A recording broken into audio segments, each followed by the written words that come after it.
Hello दर्शक बंधु आपण मानकु आमर ओडिया टेक चैनल को स्वागत जनाऊँगी। बंधुगण फाइनाली आपण मानकर ब्लॉग लेवल बीपीएम पोस्ट बा बीपीएम पोस्ट वैकेंसी आसी जाइए एवं आपण मानकर मिनिमम सैलरी ए 23,000 रहिबो। ता सहित आम ए देखा तार एजुकेशन क्वालिफिकेशन कौन एवं आपण मानकर सिलेक्शन प्रोसेस को प्रकार हम ता सहित एज लिमिट केते संपूर्ण डिटेल्स देखा तार सहित केतेटा पोस्ट वैकेंसी रही देखिए। चलतु जदि आपण मैंने प्रथम करी आमर ये वीडियो को देखुंत ताहले वीडियो को लाइक करदेवा सहित चैनल को सब्सक्राइब कर दिंतु एवं पाखे थिबा बेल आइकन दबे ऑल नोटिफिकेशन क्लिक कर दिंतु जहाँफल कि आमर ये चैनल रे समस्त प्रकार नुआ नुआ जॉब रिलेटिव अपडेट सर्वप्रथमे आपण मैंने पाइपर। तो देखंतु Odisha health department new publish रे होई जहाँकि आपण मानकर गवर्नमेंट तरफ रहा एवं जदि आम ऑर्गेनाइजेशन नेम देखा यह हूँ ओडिशा हेल्थ डिपार्टमेंट बलांगीर एवं जॉबडा हम ये कौन कॉन्ट्रैक्चुअल जॉब हम एवं कैटेगोरी हम ओडिशा गवर्नमेंट अधीन रहिबो। पोस्ट रे कौन कौन खाली अच्छे देखु पोस्ट देखा counsellor assistant cum data entry operator ता सहित सोशल वर्कर अकाउंट एवं आउटस्टेज वर्कर एवं बीपीएम पोस्ट यही समस्त पोस्ट वैकेंसी अच्छी। जदि देखा एप्लिकेशन मोड यह उभय ऑनलाइन ऑफलाइन उभय माध्यम आपण मैंने आवेदन करें। क्यों मैंने आवेदन करेंगे देखंतु ऑल ओडिशा कैंडिडेट माने ओडिशार समस्त पिला माने याकू आवेदन करें एवं आपण मानकर पोस्टिंग ओडिशा भितर हम। लास्ट डेट देखा ताहले आपण मानकर 4 जनवरी 2025 पर्यंत रहिबो। जो मैंने अप्लाई करेंगे से मैंने होचंती उभय मेल फीमेल कैंडिडेट अप्लाई करें एवं जदि आम एजुकेशन क्वालिफिकेशन देखा निहाती आपण मानकु 10th +2 ग्रेजुएशन दरकार अच्छी। एवं देखंतु पोस्ट ना कौन कौन देखिए आम देखिले counsellor social worker accountant hostess worker सब रही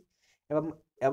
आम कौन देखा एज लिमिट देखा ताहले मिनिमम आपण मानकु 21 वर्ष रु 40 वर्ष मध्य एवं ओबीसी मानक 3 वर्ष अधिक एससी एसटी मानक 5 वर्ष एक्स सर्विस मान 5 वर्ष ता सहित पीडब्ल्यूएससी एसटी मानक 15 वर्ष रहिबो। जदि आम देखा सैलरी कथा देखा ताहले मिनिमम आपण मानकर 12,000 रु 23,000 मध्य आपण मानक सैलरी रहिबो। मिनिमम आपण मानक मिलिबो 12,000 रु 23,000 मध्य। सिलेक्शन प्रोसेस केमिति रहिबो ना आपण मानक मार्क बेसिस रे सिलेक्शन हबो ता सहित इंटरव्यू तापर डॉक्यूमेंट वेरिफिकेशन ए 3टा प्रणाली माध्यम रे आपण मानकर सिलेक्शन रहिबो। जदि नाम देखा एप्लिकेशन फीस कौन से एप्लिकेशन ये पड़ेनी समस्त मागणा ता सहित एवं देखिए आम यदि ब्लॉक लेवल तार डॉक्यूमेंट जो देखा आपण मानकर ताहले निहाती जेतिकी आपण माने एजुकेशन क्वालिफिकेशन समस्त सर्टिफिकेट दरकार ता सहित आपण मानकर सीएलसी बा एचएससी सर्टिफिकेट जहाँकि आपण मान डेट ऑफ बर्थ थिबो एवं आपण मानकर colour size photo caste certificate experience certificate जदि थाए ताहले एक्सपीरियंस सर्टिफिकेट गोटे आई कार्ड माने आईडी कार्ड जहाँकि आधार कार्ड हो कि भोटर कार्ड हो जहाँ भी जदि एप्लिकेशन जदि आम देखा ऑलरेडी डेट स्टार्ट हो गला अप्लाई डेट आउ 4 तारीख लास्ट डेट जल्दी आवेदन कर दिंतु। आवेदन करने द्वारा कहीं 4 तारीख मध्य आवेदन करेंगे। अच्छा आम केमी आवेदन कर शिखे प्रोसेसटा देखो आपण मैंने कौन करेंगे निज मोबाइल फोन रे कौन से गोटे ब्राउजर को ओपन करेंगे। मुझे देखो ये क्रोम ब्राउजर को ओपन कली आपण मैंने कौन से गोटे ब्राउजर को ओपन करेंगे। ओपन करके सर्च बार कौन लिखिदेवे जॉब ओडिशा जॉब लिखिदेवे और ओडिशा जॉब लिखिदेला देखो तो प्रथम ऑप्शन जहाँ आपण मानक आसो ये ऑप्शन देखो ओडिशा गवर्नमेंट जॉब यही जॉबटा को माने प्रथम ऑप्शनटा को ये चूज करेंगे एवं चूज कर सारापर देखिए ये आपण मानक विभिन्न प्रकार जॉब थी जमी 10th level +2 level government job school job विभिन्न प्रकार पंचायत लेवल यह हूँ ब्लॉक लेवल आपण मैंने ये ब्लॉक लेवल को जी नचेत टी स्क्रोल डाउन तलू आसवे ये आपण मान लेटेस्ट जॉब गुड़िक सब दि जाए लेटेस्ट जॉब गुड़ी मध्य आपण मैंने सिलेक्ट करेंगे। आम देखुले बीपीएम पोस्ट तो बीपीएम पोस्ट उपर सिलेक्ट कली सिलेक्ट कलापर पुणी तलू को जी आम सब गुड़िक जहाँ जहाँ आलोचना करते तो ये आपण मैंने जी ये जाके देखिए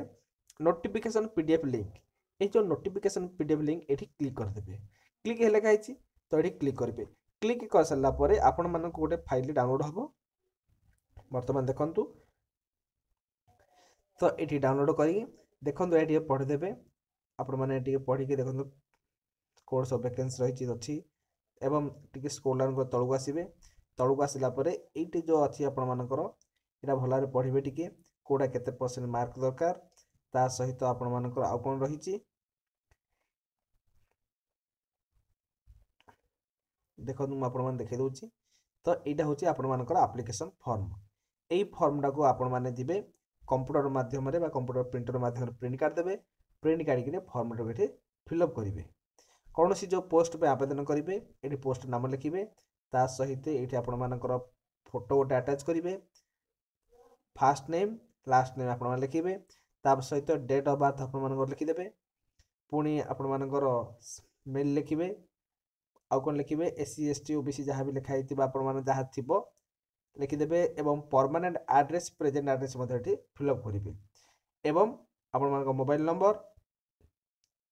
तापरे आउ कौन लिखे ये ईमेल मोबाइल नंबर जहाँ भी sorry mobile number telephone number लिखेनि ये मोबाइल नंबर लिखिदेवे एवं आपण मैंने क्यों भाषा कहीपरुंच लिखिपार लिखे कंप्यूटर आपण मैंने कौन कौन कोर्स कर कंप्यूटर कोर्स आवश्यकता अच्छी एवं यही जो आपण मान जहाँ जहाँ एजुकेशन क्वालिफिकेशन अच्छी ए मार्क गुड़िक ये लिखे एवं आम जहाँ जहाँ सब डॉक्यूमेंट गुड़िक आलोचना कले से डॉक्यूमेंट गुड़िक समस्त ये फॉर्म सहित अटैच करदे एवं आपड़ जब कौटे आ पूर्व कम करते फॉर्म फिलअप करेंगे एवं यही सब फिलअप कर सारापर देखु मुझे देखा आपण मानकर ये जो अच्छी आपण मानकर यही आड्रेस रे ये जो आड्रेस अच्छी यही आड्रेस रे टिके पठेदेवे है ये आड्रेस माध्यम आपण मैंने बाय पोस्ट करदे जहाँकि आपण मानकर 4 जनवरी मध्य 2025 भितर यदि अप्लाई करेंगे ताहले आपण मानकु एही जॉब पे एलिजिबल हो पारे